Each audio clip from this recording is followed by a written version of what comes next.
La découverte de la mort, c'est quelque chose dont on a des traces absolument partout dans l'Antiquité, qu'elle soit grecque, romaine, égyptienne, comme si la vie travaillait pour un cimetière déjà surpeuplé. Parce que cette mort, elle pose une question, et une question à laquelle on ne peut pas répondre. Une question extrêmement désagréable. Je suis dans le temps, et le temps a une fin, il a eu un commencement, a eu une fin, et ce serait tellement gratifiant si on pouvait savoir comment ça a commencé et comment ça finira. Savoir pourquoi est-ce que tout à coup il y a eu des hommes qui se sont mis à vivre et à mourir, pourquoi meurent-ils, et est-ce qu'il y a une après-mort. Alors toutes ces questions-là ont hanté littéralement l'imaginaire du monde antique, et quelque chose me dit que tout ça, ça hante encore l'imaginaire d'aujourd'hui. Tout cela vient de ce que nous avons quitté notre zoo perdu, au temps où nous étions des animaux, où on ne se posait pas de questions. On regardait une vache dans un pré, elle ne se pose pas de questions. Elle est, comme dit Nietzsche dans Les Inactuels, elle est attachée court au piquet de l'instant. Or nous, la ficelle s'est considérablement agrandie, et du coup, nous nous posons des questions, nous sommes dans le temps, nous n'y comprenons plus rien du tout, on ne sait pas pourquoi il y a quelque chose plutôt que rien, pourquoi ça a commencé, toujours est-il que ça a commencé puisque je suis là, mais maintenant, je sais que je vais partir et bientôt, bon, j'aimerais bien m'expliquer tout ça. Et vous voyez, à partir du moment où vous entrez dans le temps, c'est foutu. Mais cette mienne inaptitude à voir est sans doute le fait de l'ombre que la grande ténèbre approchant projette sur le monde vieilli. Est ubi gloria nunc Babylonia, où sont les neiges d'antan? La terre danse la danse de Macabré, et il me semble par moments que le Danube est sillonné de bateaux chargés de fous. Lucien est très fidèle, et lorsqu'il aime un ouvrage, il ne le quitte plus. Ainsi, il a lu, je crois, 51 fois Le Nom de la Rose. Je crois que ce XIVe siècle est un siècle qui l'a toujours fasciné par son effervescence. Il a cette quête avec Umberto Eco, qu'il apprécie beaucoup, de cette double vérité, de ces apparences qu'il faut dépasser.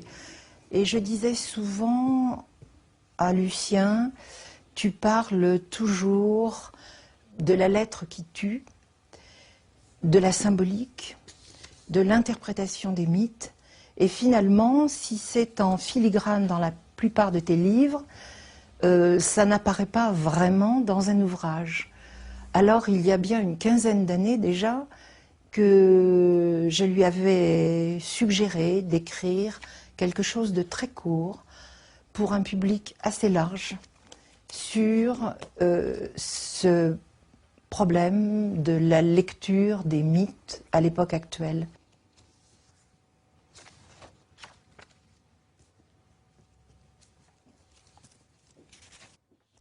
Comment croyait-on à Rome? On peut se le demander.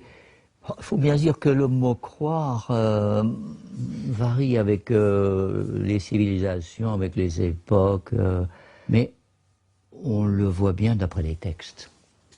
Les textes nous disent qu'un enfant était né avec une tête d'éléphant. Ce texte est authentique. C'était certainement une grosse épreuve pour la famille, mais c'est pas ça qu'il voulait dire. Il voulait dire tout simplement que les Carthaginois avançaient et que, comme les Romains avaient eu une frousse énorme des éléphants, c'était un présage. C'est pas pour autant qu'on y investissait une foi très, très grande, hein, ou tout au moins un style de foi qui serait un peu le nôtre. D'autant que le terme de Dieu a pris un sens dans nos civilisations très différent à partir du moment où il y a eu les monothéismes. Il y a eu toute une transcendance.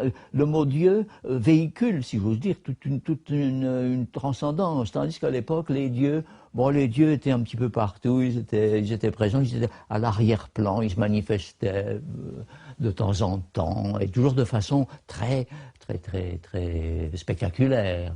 Les flammes qui sortent de la tête d'un général au moment où il fait un discours, ça ne s'est plus jamais reproduit sous nos climats. Je me demandais comment on est passé de cette présence des dieux très un petit peu évanescente au christianisme qui lui est une affirmation de foi profonde.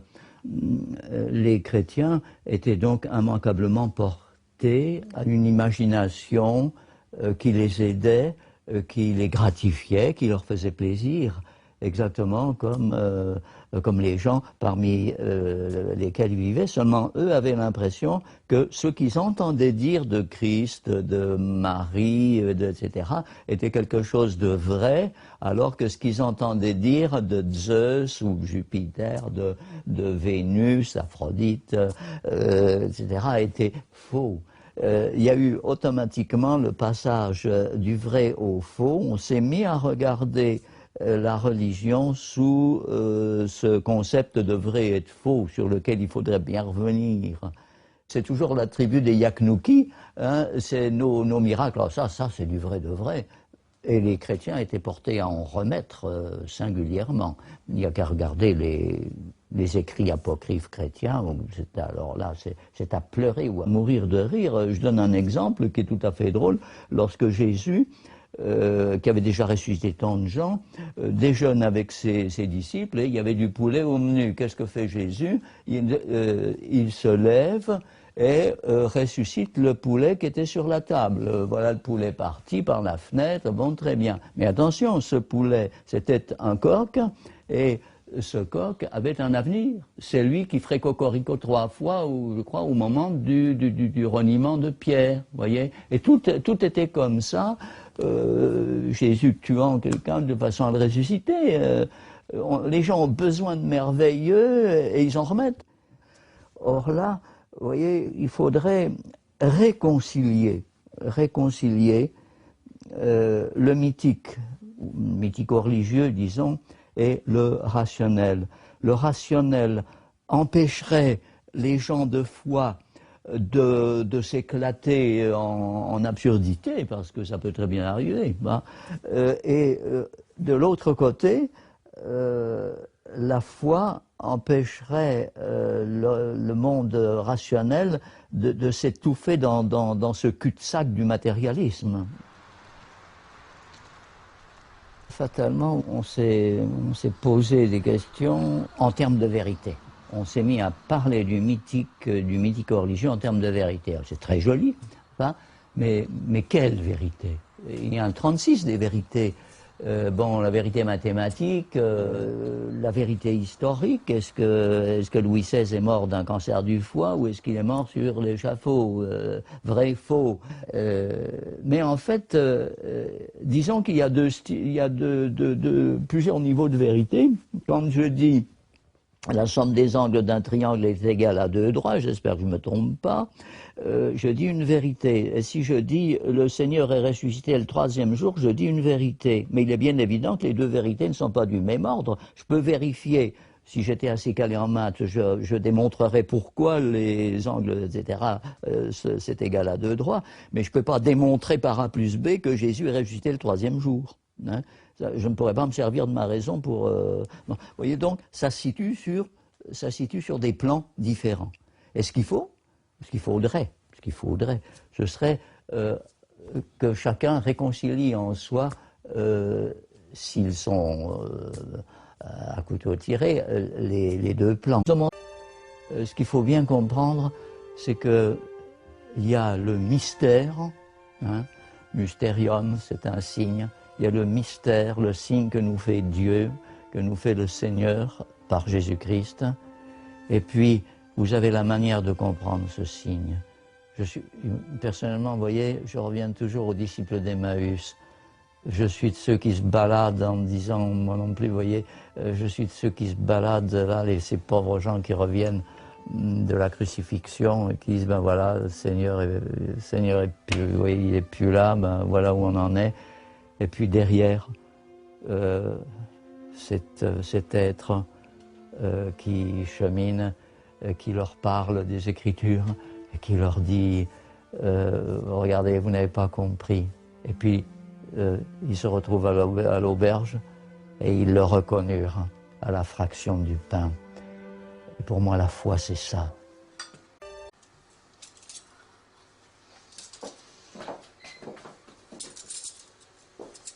Il faut bien se dire que toute religion a une dimension mythique.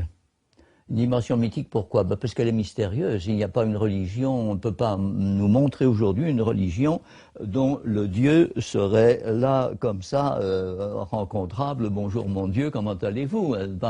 Il y a une présence de Dieu dans toutes les religions, mais cette présence de Dieu, elle est évanescente, elle est fatalement évanescente. Alors elle prend quelquefois elle se caractérise par des images, elle se manifeste par des images, par des mots, de toutes sortes de choses.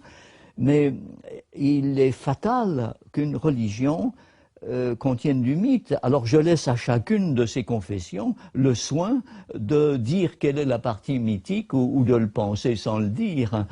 Mais il serait très discourtois de ma part de dire dans telle religion ceci est mythique et ceci ne l'est pas. C'est à chaque religion de se débrouiller pour assumer ce qu'il y a d'irrationnel, puisque Dieu lui-même n'est pas enfermable dans la raison. J'ai les textes anciens, la première chose à faire, et je le disais à mes étudiants, je ne le répéterai jamais, c'est qu'il faut les lire. Et vous ne serez pas tenté à ce moment-là d'absolutiser votre propre vision du monde, de dire c'est la seule. Il n'y a que moi qui sais ce qu'est Dieu, ce qui est, etc. Les gens des religions sont souvent comme ça. Leur Dieu, il n'y en a pas 36, c'est le leur. Et attention si vous n'y croyez pas, voyez-vous. Alors ça, non. Ça, je me refuse à ce genre de pseudo-credo qui est tout simplement quelque chose de dictatorial. Dieu n'est pas fasciste.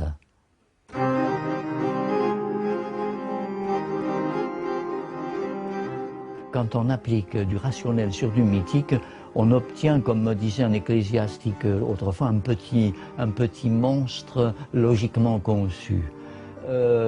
C'était ce qui avait frappé un collègue quand il était prisonnier. Il avait vu comme ça un religieux qui avait démonté la Trinité en 2 coups, là, et l'avait remonté en faisant une conférence dessus. Il ne restait plus rien, il n'y avait plus de mystère. Il y avait des petits morceaux de Trinité, le Père, le Fils, le Saint-Esprit, qu'on redissait. Hein. Alors, moi, si la foi c'est ça, je dis tout de suite, je vais virer dans l'agnosticisme.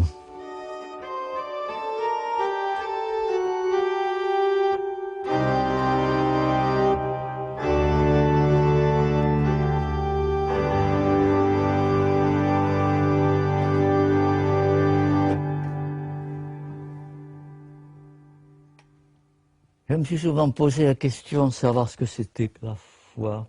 Et puis, un beau jour, bavardant avec un ami catholique, un très cher ami catholique, il est même très catholique, puisqu'il est cardinal de son État, pour ne pas le nommer le cardinal Poupard, ministre de la Culture du Vatican, il m'a dit, la foi, c'est l'espérance dans un amour.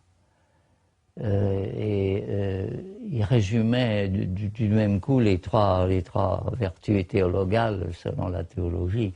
La foi, c'est l'espérance dans l'amour. Et je me rappelle, il avait répondu, mais alors, Éminence, je l'ai, la foi. Mais évidemment que vous l'avez. Un vieux souvenir.